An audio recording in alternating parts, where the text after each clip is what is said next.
Hello, everyone. Welcome to a special exclusive. I'm David Puente, New York. This week, an interview with the funny man called America's Mexican. George Lopez has made millions laugh with his stand-up and, of course, his TV sitcom. I sat down and talked with him about the laughter, but also the not-so-funny side of television. He spoke out on everything from reality TV to his pet peeve, plastic surgery in Hollywood. Here's that interview. He made TV history. After I Love Lucy, The George Lopez Show is the longest-running sitcom starring a Hispanic character. But after 6 seasons, all went quiet on the set. What was that like, filming the last episode of The George Lopez Show? It's interesting, man, because, I was very, alone and not incorporated in many people's lives. And the show taught me how to become a friend and how to have power, but to use it for good. And it taught me to, love people every day, because I'm a comedian, so, I didn't come from a house of love, but it actually taught me to be very compassionate and generous. I think I'll miss the people more than I'll miss the work of it. The character, like that mother character, was so good. Of course we're takers. We don't have anything to give.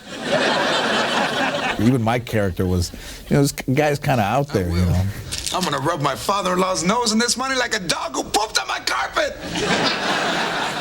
To viewers, it was funny, but the show was based on his painful childhood. George was raised by his grandparents in a working-class neighborhood. Broken promises in a broken home. I worked hard my whole life, and nobody gave me anything, and everything was an uphill battle, and nobody thought I was ever going to do anything, and I didn't think of myself as attractive in any way. I went through so much pain internally, and to come out and have this happen, there's no real reason to take myself or what I do seriously. You've talked about not needing to apologize for your success. Right. That you can have a house in Hawaii, that you can have one somewhere else, Pebble Beach. And that you're happy about and you don't need to apologize. No. Why would you say that? I think the culture is one of driven by negativity. And a lot of cultures are driven by the positivity. I've explained it through the years. If you walk into a restaurant and it's usually not the Latinos that say, "Hey, we're over here," Latinos will be like, "Oh my God, look who's over there." So it's driven by the negativity. Like if they say, "Hey, did you hear about John?" and our response would be like, "He's dead?" No, he's just got a job at. He just got a promotion. The phone rings in the middle of the night. Who died? So I think in growing up, like my grandmother would never say hello. She'd say like, "You're gaining weight." So it's the negativity that you have to turn into a positive, which I've did and turned it into comedy. Comedy about his life, but not about some very important issues for George and the Hispanic community. You, for the most part, kept immigration out of the George Lopez Show. I did. Yeah, I did. We did things about the jobs going to Mexico. We did that thing. And I think we were going to look at immigration. Immigration it's an interesting thing, because everyone, if you look at it really, man, everyone is an immigrant. And now you see Lou Dobbs, who, if I saw Lou Dobbs in the street, I'd kick his all you see on CNN is about broken borders and border this and border that. But look, Latino people are working all day, every day, at all hours. So if that's a negative, then I think that sexual predators on the internet, if our children aren't safe, is a bigger problem than immigration. And of course we have, a war. When you've talked about diversity in prime time, some people have said you need to look at the glass half full. I disagree. I think that there's always an African-American person in a cast, and there's like all white people and one black woman. And that's the way it is. You're almost like a garnish, so. So you see it going downhill. I don't see it going downhill, but I don't see it getting better. I see it kind of spinning. I think it's just spinning in place. But the thing is that with all the new shows, if you look at the diversity of the show, it's not there. It's not there. Not just for me. I'm not talking about me. I'm talking as a person of color who wants to see other people of color, and especially see Latino people. Would you do another TV show? No. Why? Because I've had enough. I'm going to take my 120 and go away. 120 episodes of The George Lopez Show, now in syndication worldwide. But he's not a fan of everything on television. What about reality TV? What about singing Hate bee? it. What about singing bee? Hate it. Joey Fantastic. I hate all of it. I hate Singing Bee. I hate America's Got Talent. I hate Boy Shakira. I hate Bret Michaels. I hate Flavor Flav. I hate all the concept of that TV, because what's happening is that actors and producers and writers and directors and camera people and sound people are going under completely. All the work that they've done, because we're gotten away from scripted television. And this stuff is short term. This is like crack TV. You can inhale it, you're high off it, you can't wait for the next week, but in the end, it's going to leave a road of devastation. It's devastating, and it's destroying television. Allegedly. let me say allegedly, because so I don't get sued. Allegedly. But all of that stuff, extreme makeover with the whole changing of the face, and Dave, some people are meant to be ugly. We don't have to fix every overbite. All right, that's how people have character. Right. That's one of the problems that we have in this country, is that so much of our emotion is in our face and in our laugh. You see people, it looks like they're wearing a Mardi Gras mask. I wonder who you're What am I talking about? JR? I love Joan Rivers, loved her my whole life, but I remember the Joan Rivers that I saw as a kid, and then you see now it's a little bit, I think there's a term for you. Joan Rivers, yeah.